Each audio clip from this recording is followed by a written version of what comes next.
பாபர்கள் என்று சொல்லப்படக்கூடிய சூரியன், சனி போன்றவர்கள், செவ்வாய் போன்றவர்கள் 11ஆம் இடத்தில் இருக்கும்போது அந்த ராசிக்காரர்களுக்கு மிகப்பெரிய நன்மையை தருவாங்க. வியாபாரம் பண்ணுறவங்களா, இதுவரைக்கும் தொழிலில் இருந்து வந்த போட்டி போன்றவைகள் இப்போது கண்டிப்பாக கன்னிராசிக்காரர்களுக்கு விலகும். எல்லாவற்றிலும் ஒரு நிம்மதியான சூழல்கள் இருக்கும். எல்லா அமைப்புகளிலும் நான் தான் வேலை செய்கிறேன், ஆபீஸையே நான் தான் தூக்கி நிறுத்திக்கிட்டு இருக்கிறேன், ஆனால் கிரெடிட் பேரெல்லாம் இன்னொருத்தருக்கு போகுது, வேற யாருக்கோ போகுது, நான் உழைப்பதற்கான மதிப்புகளோ மரியாதைகளோ இல்லை என்கின்ற அமைப்பில் இருக்கக்கூடிய கன்னிராசிக்காரர்கள் எல்லோருக்குமே ராசியில் செவ்வாய் எப்போ வந்தாலும் உங்களுக்கு கோபம் கொஞ்சம் அதிகமாக வரும். ரொம்ப அதிகமாக கோபம் வரும். நண்பர்கிட்டையோ, சொந்தக்காரர்கிட்டையோ, கணவன் மனைவி போன்றவர்கிட்டையோ, குழந்தைங்ககிட்டையோ பேசுறதன் மூலமாக உங்கள் மீது கொஞ்சம் ஏதாவது மனஸ்தாபம் மற்றவர்களுக்கு வரக்கூடிய சூழல்கள் இருப்பதால் வாக்கை, பேச்சை கட்டுப்படுத்தக்கூடிய, அதை கொஞ்சம் கண்ட்ரோலில் வச்சுக்கக்கூடிய அமைப்புகள் ஆடி மாதத்தில் நிச்சயமாக உண்டுங்க. கன்னிராசிக்காரர்களுக்கு மிகப்பெரிய நல்லவைகள் நடக்கக்கூடிய, தொட்டது துலங்கக்கூடிய யோக மாதமாக இந்த மாதம் அமையும். பாபர்கள் என்று சொல்லப்படக்கூடிய சூரியன், சனி போன்றவர்கள், செவ்வாய் போன்றவர்கள் 11ஆம் இடத்தில் இருக்கும்போது அந்த ராசிக்காரர்களுக்கு மிகப்பெரிய நன்மையை தருவாங்க. இப்போ இந்த ஆடி மாதம் முழுவதும் உங்களுக்கு 11ஆம் இடத்துல சூரியன் இருப்பார்.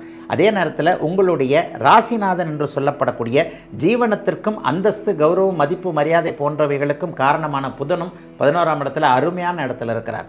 சூரியனும் புதனும் இப்போது 11ஆம் இடத்தில் இருப்பது எதை தொட்டாலும் லாபம், தொட்டது துலங்கும் அப்படிங்கிறத காட்டுது. வியாபாரம் பண்ணுறவங்களா, இதுவரைக்கும் தொழிலில் இருந்து வந்த போட்டி போன்றவைகள் இப்போது கண்டிப்பாக கன்னிராசிக்காரர்களுக்கு விலகும். எல்லாவற்றிலும் ஒரு நிம்மதியான சூழல்கள் இருக்கும். வேலை செய்கிறவங்களா, இதுவரைக்கும் மேலதிகாரியோடு முரண்பாடுகள் கொண்டிருந்தவர்கள், என்னதான் பண்ணாலும் இந்த மேனேஜர் நம்மளை ஒத்துக்க மாட்டேன்றாருங்க, அல்லது இன்னும் குறிப்பாக சொல்லப்போனால் ஒரு நிலையில் எல்லா அமைப்புகளிலும் நான் தான் வேலை செய்கிறேன், ஆபீஸையே நான் தான் தூக்கி நிறுத்திக்கிட்டு இருக்கிறேன், ஆனால் கிரெடிட் பேரெல்லாம் இன்னொருத்தருக்கு போகுது, வேற யாருக்கோ போகுது, நான் உழைப்பதற்கான மதிப்புகளோ மரியாதைகளோ இல்லை என்கின்ற அமைப்பில் இருக்கக்கூடிய கன்னிராசிக்காரர்கள் எல்லோருக்குமே வேலை, தொழில் சார்ந்த விஷயங்கள், வியாபாரம் சார்ந்த விஷயங்களில் உங்களுக்கான பேர் கிடைக்கக்கூடிய அமைப்பு, உங்களுக்கான லாபம் கிடைக்கக்கூடிய அமைப்புன்னு மிகச்சிறந்த நல்ல மாற்றங்கள் இப்போது உண்டு. எதிர்ப்புகள் அப்படியே விலகுங்க. 6ஆம் இடத்துல குருவின் பார்வையில் ராகு இருக்கிறாரா, 12ஆம் இடத்துல கேது இருக்கிறாரா, இந்த அமைப்பு கொடுத்து வைத்த அமைப்பு அப்படின்னே கன்னிராசிக்காரர்களுக்கு சொல்லுவேன். ராஜ கிரகங்கள் என்று சொல்லப்படக்கூடிய ஒரு 3 கிரகங்கள் நல்ல நிலைமையில் அமர்ந்துட்டாலே அந்த மாதம் முழுவதும் நமக்கு ஒரு பெரிய நன்மைகள் கண்டிப்பாக உண்டு. அது இப்போது கன்னிராசிக்காரர்களுக்கு நல்ல விதமாக அமைஞ்சிருக்கு.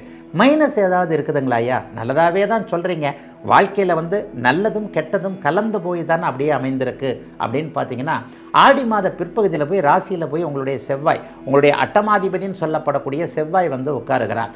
ராசியில் செவ்வாய் எப்போ வந்தாலும் உங்களுக்கு கோபம் கொஞ்சம் அதிகமாக வரும். ரொம்ப அதிகமாக கோபம் வரும். டப்பு டப்புன்னு என்ன, ஏன்னா ஒரு புத்திசாலிகளாக இருக்கக்கூடிய உங்களுக்கு ஏதேனும் ஒரு சூழ்நிலையில் ஒன்று நடக்காமல் போய்விடும்போது டக்கென்று ஒரு மாதிரியான சூழல்களில் கோபம் வருவது, அந்த கோபத்தின் மூலமாக ஏதாவது ஒரு வார்த்தைகளை நண்பர்கிட்டையோ, சொந்தக்காரர்கிட்டையோ, கணவன் மனைவி போன்றவர்கிட்டையோ, குழந்தைங்ககிட்டையோ பேசுறதன் மூலமாக உங்கள் மீது கொஞ்சம் ஏதாவது மனஸ்தாபம் மற்றவர்களுக்கு வரக்கூடிய சூழல்கள் இருப்பதால் வாக்கை, பேச்சை கட்டுப்படுத்தக்கூடிய, அதை கொஞ்சம் கண்ட்ரோலில் வச்சுக்கக்கூடிய அமைப்புகள் ஆடி மாதத்தில் நிச்சயமாக உண்டுங்க. இதை தவிர்த்து வேறு எந்தவித பொருளாதார குற்றங்களும் பொருளாதார பின்னடைவுகளும் வராத ஒரு அமைப்பு கண்டிப்பாக உண்டு. 7ஆம் இடத்தில் இருக்கக்கூடிய சனி காதல் விஷயங்களில் கொஞ்சம் ஊடல்கள் போன்ற அமைப்புகளை கொடுப்பார். ஆண் பெண் இருபாலாரும் ஏதாவது ஒரு சூழ்நிலையில் ஒருவரை ஒருவர் தவறாக புரிந்து கொள்ளக்கூடிய தன்மை, இவ்வளவு நாள் பழகி இவர் நம்மளை புரிஞ்சிக்கலையா என்கின்ற காதல் அமைப்புகளில் ஆணுக்கும் பெண்ணுக்கும் கொஞ்சம் மனக்குழப்பங்கள் வரக்கூடிய அமைப்புகள் உண்டு. இது இரண்டையும் தவிர்த்து விட்டாலே ஆடி மாதத்தில் கன்னிராசிக்காரர்களுக்கு பெரிய சோதனைகள் எதுவும் இல்லாமல் மிகப்பெரிய நன்மைகள் மட்டுமே இருக்கக்கூடிய சுபமான யோக மாதமாக அமைந்திருக்கிறது கன்னிராசிக்காரர்கள் எல்லோருக்கும் இந்த மாதம்.